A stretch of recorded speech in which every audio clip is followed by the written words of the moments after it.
अब देखें इसी एक्सरसाइज 2.1 के जो पहला वाला क्वेश्चन है, क्वेश्चन नंबर 1 है, वह 15 मिनट की वीडियो है, वह इससे पहले वाले में अपलोड हो गया है। आ रहा है मेरी बात समझ में? पार्ट 2 में अपलोड है, पार्ट 3 ये वाला बना रहे हैं। तो पार्ट 3 में क्वेश्चन नंबर 2 से स्टार्ट है। क्या है इसमें? क्वेश्चन नंबर 2 में है कि निम्नलिखित में से प्रत्येक में एक्स स्क्वायर का गुणांक लिखिए। प्रॉब्लम क्रिएट करता है गुणांक क्या होता है। तो सिंपल समझ लो, किसी भी बहुपद में किसी चर के साथ जो राशि गुणा में लिखी गई होती है उसे उस राशि का गुणांक कहते हैं। यानी किसी भी बहुपद में किसी भी चर राशि के साथ जो अचर राशि गुणा में होती है वही उसका गुणांक होती है। जैसे देख लो, हमारे पास इसमें चर राशि एक्स स्क्वायर है, तो एक्स स्क्वायर के साथ गुणा में क्या लिखा है? 5, तो हम कहेंगे एक्स स्क्वायर का गुणांक 5 है। यहाँ पे देख रहे हैं एक्स के साथ गुणा में 9 लिखा है। एक्स एक चर राशि है, इसके साथ गुणा में 9 लिखा है, तो हम कहेंगे एक्स का गुणांक 9 है। यहाँ एक्स स्क्वायर है, इसके साथ गुणा में 10 लिखा है, तो हम बोलेंगे एक्स स्क्वायर का गुणांक 10 है। यहाँ पे एक चर राशि y है, y के साथ गुणा में 12 लिखा है, तो हम कहेंगे y का गुणांक क्या चीज़ है? 12 है। इसी तरह से इस क्वेश्चन नंबर 2 में कह रहा निम्नलिखित में से प्रत्येक में एक्स स्क्वायर का गुणांक, ओनली 1 एक्स स्क्वायर का कोफिशिएंट लिखने हैं, सिर्फ एक्स स्क्वायर का गुणांक। एक्स या वाई का नहीं कह रहा है, एक्स स्क्वायर का गुणांक कह रहा है। तो गौर करेंगे जरा, हम देखेंगे एक्स स्क्वायर के साथ गुणा में क्या क्या है। हम देख रहे हैं यहाँ एक्स स्क्वायर के साथ कुछ भी नहीं दिख रहा है, तो कुछ भी नहीं है तो क्या चीज़ मान लेते हैं? 1। अगर आगे प्लस है तो +1 लिखेंगे। यहाँ एक्स स्क्वायर के साथ कुछ भी नहीं है तो क्या चीज़ है? 1। यहाँ एक्स स्क्वायर के साथ क्या है? π/2, लेकिन इसमें तो एक्स स्क्वायर है ही नहीं है। तो अगर कहेगा कि यहाँ पे एक्स स्क्वायर का गुणांक क्या होगा, तो यहाँ लिखोगे ऐसे एक्स स्क्वायर का गुणांक। अब आप बताओ, यहाँ एक्स स्क्वायर के साथ कुछ भी नहीं दिख रहा था तो क्या मान लिया गया है? अरे एक्स स्क्वायर के साथ कुछ नहीं दिखता है तो क्या होता है? 1। और आगे प्लस है तो लिख लो प्लस, या नहीं लिखो तो हम एक्स स्क्वायर का गुणांक क्या बोलेंगे? 1। आगे प्लस लिखोगे तो भी ठीक, नहीं लिखोगे तो प्लस होता ही है। ठीक है, इसमें देखो, इसमें एक्स स्क्वायर का गुणांक पूछेगा तो क्या बोलोगे?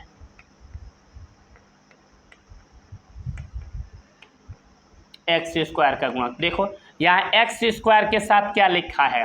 1, और आगे माइनस है, लगा दोगे माइनस, यानी एक्स स्क्वायर का गुणांक क्या हो गया? -1। यहाँ पे एक्स स्क्वायर का गुणांक पूछेगा तो बोलो एक्स स्क्वायर के साथ क्या लिखा है? यहाँ एक्स स्क्वायर के साथ π/2 लिखा है, तो एक्स स्क्वायर का गुणांक क्या हो गया? π/2। यहाँ पे एक्स स्क्वायर का गुणांक पूछ रहा है, तो यहाँ एक्स स्क्वायर का गुणांक, इसमें एक्स स्क्वायर कहीं दिख ही नहीं रहा है तो इसका गुणांक है ही नहीं है, तो इसका गुणांक क्या लिख देंगे? 0, यानी 0। ये हमारा आंसर हुआ।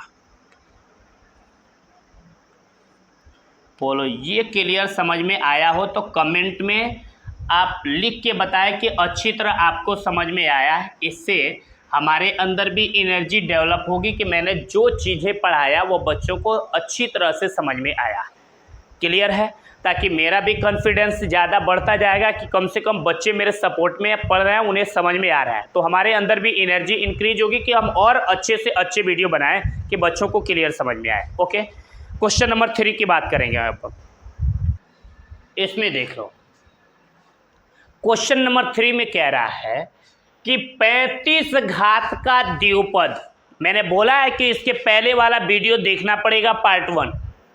कह रहा 35 घात का द्विपद। द्विपद किसे कहते हैं? ऐसा बहुपद जिसमें केवल 2 ही पद हो, कोई भी लिख लो 2 पद होनी चाहिए। जैसे मैं ही लिख देता हूँ, यहाँ पे मैंने लिख दिया ax + b, भाई इसमें 2 पद हैं। आपकी मर्जी, आपने लिख लिया x + 5, किसी की मर्जी, किसी ने लिख लिया y + 10, कुछ लिख लिया, बस इसमें क्या होनी चाहिए? 2 पद। तो कह रहा है क्वेश्चन में 35 घात का द्विपद, तो मैंने 2 पद लिख लिया। कितना घात कह रहा है? 35, तो प्यार से आप इस पे लगा दो घात 35। ये चर राशि पे घात लगा दो, 35 आंसर हो गया।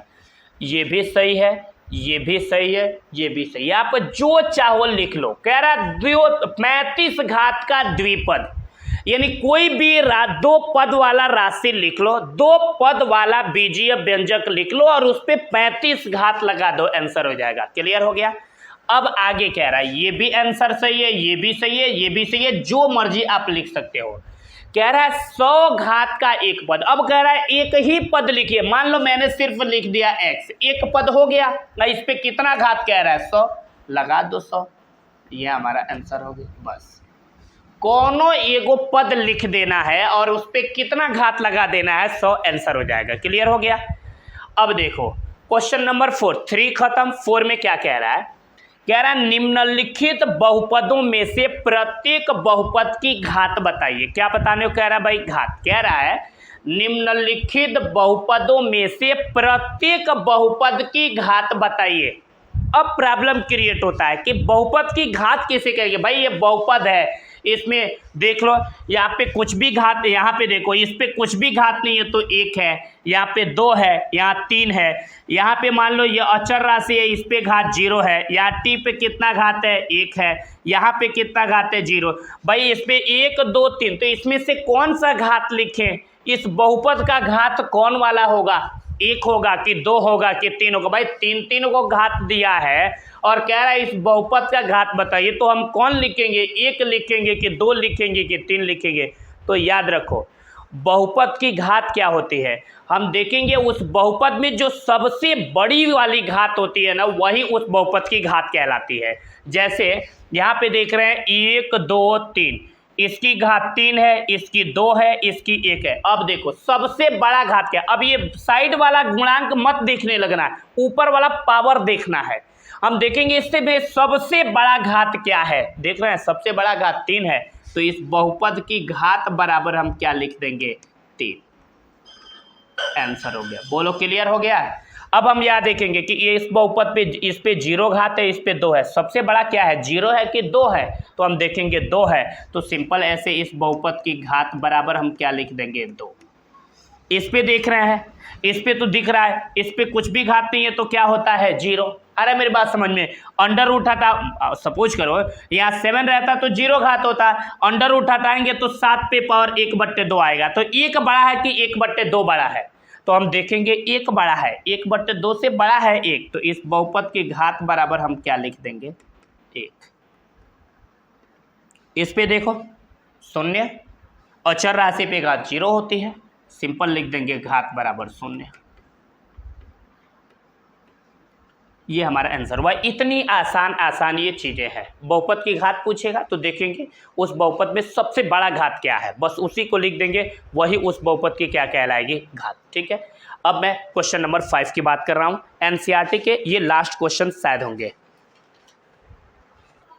इस क्वेश्चन में देखो कह रहा है बताइए कि निम्नलिखित बहुपदों में से कौन कौन बहुपद रैखिक है, कौन कौन द्विघाती है और कौन कौन त्रिघाती है। तो हम रैखिक, द्विघाती, त्रिघाती बहुपद का डेफिनेशन पढ़े हैं। ऐसा बहुपद जिसकी अधिकतम घात 1 होती है उसे हम कहते हैं रैखिक बहुपद। सुन लो, जिसकी अधिकतम 1 घात होगी उसका नाम क्या है, रैखिक बहुपद।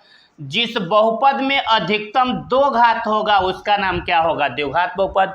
और जिस बहुपद में अधिकतम 3 घात होगा उसका नाम क्या होगा, त्रिघात बहुपद। तो मैं देख रहा हूं, पहले इन बहुपदों पे घात पहले लिख लो। इन बहुपद पे यहाँ कुछ भी घात नहीं है तो इस पे क्या है 1, इस पे भी कुछ नहीं है तो क्या चीज है 1, क्योंकि किसी चर राशि पे जब कुछ भी घात नहीं दिया रहता है तो उस पे 1 घात होता है और अचर पे 0 घात होता है। तो यहाँ देखो ये भी चर राशि है, इस पे कुछ भी पावर नहीं है तो क्या है 1, और ये अचर राशि है तो 0, ये अचर राशि है तो 0, ये चर राशि है कुछ नहीं है तो क्या चीज़ है 1, ये भी एक चर राशि है, इस पे क्या चीज़ है 1, इस पे 2, इस पे 3। हम देख रहे हैं कि ये एक बहुपद है, इस बहुपद पे सबसे बड़ा घात क्या है, 1 है कि 2 है, तो बोलोगे बड़ा घात 2 है। इसका मतलब इस बहुपद की अधिकतम घात कितनी है? 2 है। तो जिस बहुपद की अधिकतम घात 2 होगी उसका नाम क्या है? द्विघात बहुपद। तो हम आगे क्या लिख देंगे? ये कौन सा बहुपद है भाई? द्विघात बहुपद।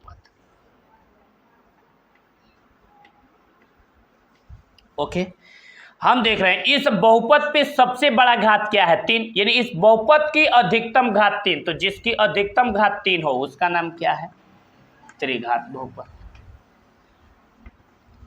यहां देखो इसकी सबसे बड़ा वाला घात क्या है? 2 है। तो क्या लिख देंगे? द्विघात बहुपद। ऐसे इस पे सबसे जो बड़ा घात है वह क्या चीज है? 1 है। तो जिस पे 1 घात, रैखिक बहुपद।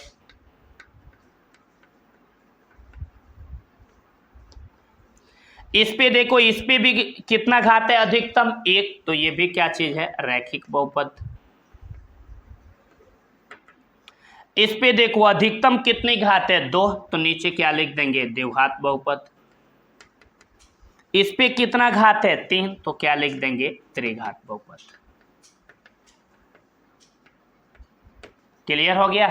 तो ये हमारा एनसीईआरटी 2.1 कंप्लीट हुआ। अब देखो इसके बाद से मैं हर एक्सरसाइजों पे कुछ एक्स्ट्रा क्वेश्चन जो कॉम्पिटिटिव एग्जाम की दृष्टि से मोस्ट इंपॉर्टेंट होंगे, तो हर एक्सरसाइज एनसीईआरटी के प्रत्येक एक्सरसाइज पे मैं कुछ नया क्वेश्चन बनाऊंगा, जो इसके बाद वाले वीडियो में इसके पार्ट 3 में सिर्फ इस एक्सरसाइज 2.1 पे आधारित जो एक्स्ट्रा बेहतरीन क्वेश्चन हैं मैं आपको वह प्रोवाइड करूंगा। क्लियर हो गया? हमेशा चैप्टर खत्म होने के बाद जो बेहतरीन क्वेश्चन हैं जो एक्सरसाइज 2.1 पे आधारित है उसको प्रोवाइड करेंगे, कि जिसको केवल एनसीईआरटी पढ़ना है वह ये पढ़ेगा, और एनसीईआरटी के अलावा जिसको पढ़ना है वह उन क्वेश्चनों को पढ़ेगा। फिलहाल हम अपनी क्लास इतना पे ओवर कर रहे हैं। Thank you.